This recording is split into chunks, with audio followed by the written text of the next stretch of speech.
Getting to 10% body fat is actually stupidly simple. And in this video, I'm going to show you exactly how you can do it as well. And I've done it multiple times now. I've done it once in my 20s when I had all the time in the world, before kids and before a busy job. And I've done it also in my 30s with 2 kids, a very, very busy coaching job. And I'm going to show you the process of how I used to do it and actually how I do it now. And before we get into the video, I've been natural doing this my whole life. There's no peptides, there's no steroids, there's no TRT. And even though sometimes when I'm lean, I'll get the accusations of it, it just proves that you can do this wherever your starting position. The reason most guys never see that 10% or even like around that figure is not because of their genetics, it's not because of their metabolism. Getting lean, and I mean genuinely lean, is about how consistent and how boring you can be with the process. Doing the same things at the same time of day for multiple weeks and maybe even months in a row. For example, the same steps at the same times of day, or having the same meals again at the same times of day. Like how long can you do that for is really going to be a requirement of usually how low body fat can go. So let's start with the big one, nutrition. If you haven't got a handle on this, you're never going to get to that kind of magic body fat level. It's just because you just can't out-train your nutrition at all. Like you might do loads of running, you might go to the gym 5 or 6 days a week, but that's not going to make your body fat reduce more than handling your nutrition will. And the biggest things that I've done to get to that point is actually just the simplicity of the same meals. The difference between when I was 20 versus at 30 is nothing completely changes. It's just actually I just repeat different habits. The biggest thing that I've done both times to get to that body fat percentage is just eat the same things at the same times each day. Early afternoon, I'm probably having a yogurt bowl with some fruit. For dinner, I'm having whatever we've planned in with our family meal. Before bed, I'm usually having maybe another yogurt bowl or a protein shake.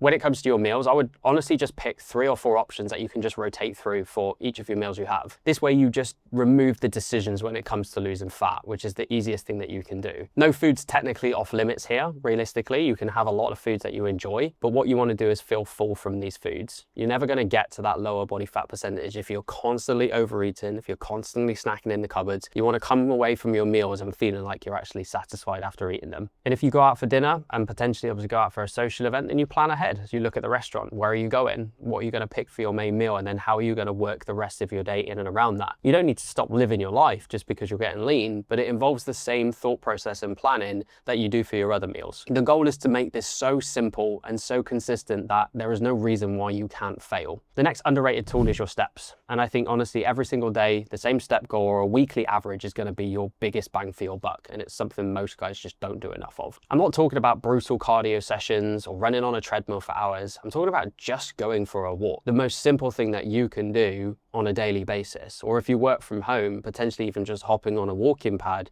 in between meetings and calls so you can get an extra couple thousand steps. This is where you burn calories alongside of the nutrition, not by going hard in the gym or smashing loads of cardio, which just makes you feel super hungry after. I would aim for about 2,000 to 3,000 more steps than you do right now on average per week. So for example, if you do 8,000 steps a day, start with doing 10 to 11,000. If you do 10,000 right now, start with doing 13,000, and then just increase it as you need to get leaner, because you can use those two. You can use your nutrition, you can use your steps to keep creating more of a deficit as you diet down. Personally for me, I get some steps in the morning, I do them on the walking pad when I'm doing check-ins, and I get a walk in at the end of the day with a dog. That's my simple way of getting steps in, and that's my routine pretty much every single day. Now with training, do not complicate this. It just needs to be simple and heavy. You don't need to go into the gym with this magical plan each time. You need to just go in with something, again, which is repeatable. So if you're going into the gym, it's the same sessions on the same days, the same week, and you're going to progress those movements. You might add 2.5 kilos,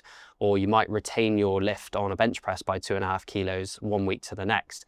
That is what you need to be doing, not changing and mixing it up for something because you fancy doing it that day. The gym is not an area where you go to burn fat. It's where you go to retain the muscle that you've got, or even build some muscle as well in the process. When I got to 10% body fat in my 30s, it was just 3 sessions a week. I was doing an upper body day, a lower body day, and an upper body day, versus when I did it in my 20s, I was training 5 times a week. And the main difference is I was just training a lot harder now than I was back then. So because I've got 3 sessions, I'm going in, giving it my full focus for the hour, and I'm in and out, focusing on recovery and the other things that really matter. And again, just to prove that this isn't just me that can do this, it's other clients too. Recently, we had Sean on a photo shoot who managed to get in this condition as he became a dad. He was training from home, and it's completely different to any diet he's done in the past. But these simple rules to follow makes it doable for him. And the same again for Stuart here. He recently became a new dad and he got in the absolute shape of his life as well. And he wasn't doing anything complicated. He wasn't doing anything that you can't do watching this right now. He was training 3 or 4 times a week. He was just making sure that he was hitting his protein and calories and going for walks. There was no cardio. There was no 1,000, 1,500 calories a week that he was doing on a treadmill. Just simple things he could stick to, and he looked unreal. I think out of all of this, the hardest part of getting to that 10% range is not the training. It's not even the diet. It's staying consistent when you just can't even see the progress yet, because the results are really not linear. You don't just start at this higher body fat percentage and then suddenly end up at 10, 12% overnight. It's a real long-term process of going through each and every week, making progress happen, and then obviously changing around when you get plateaus happen. A lot of guys will quit in that middle window. They'll do 5 or 6 weeks, they'll lose maybe 6 to 8 pounds, and then they'll just go back to where they were. If you see it through and carry on going, and not even to 10%, let's just say 12, 13, 15%, depending on where you're at, you will just thank yourself for it when you've got to that position, because it's so much easier to keep hold of rather than just losing that little bit of weight, which never really is truly enough. Now, if you're watching this and you're thinking, I don't know where to start, I'm not sure where to go with my training, we've created a free guide and it's in the description below. All you need to do is just go to it, select where you're at with your body fat. You'll then get sent over your personalized calories and protein. You'll also get a meal plan attached to it. You'll get a training